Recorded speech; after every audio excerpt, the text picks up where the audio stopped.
প্রিয় ভাই বোনেরা, বর্তমান সরকার বিএনপি সরকার, জনগণের ভোটে নির্বাচিত সরকার, এবং সেই জন্য এই সরকার গঠিত হওয়ার পরে সাথে সাথেই আমি সংশ্লিষ্ট ব্যক্তিবর্গকে সাথে নিয়ে বসেছি এবং নির্দেশনা দিয়েছি।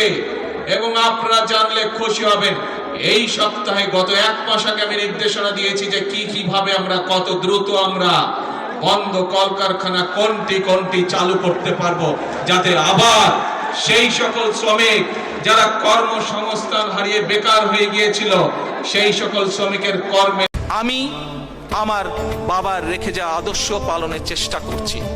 কতটুকু সফল হয়েছে পরবর্তীকালে জাতি সেটি বিচার করবে। আমি আমার মা দেশনেত্রী খালেদা জিয়া যেই আদর্শকে সামনে রেখে মানুষের জন্য সংগ্রাম করেছেন, মানুষের জন্য কাজ করেছেন, সেটিকে সামনে রেখে রাজনীতি করার চেষ্টা।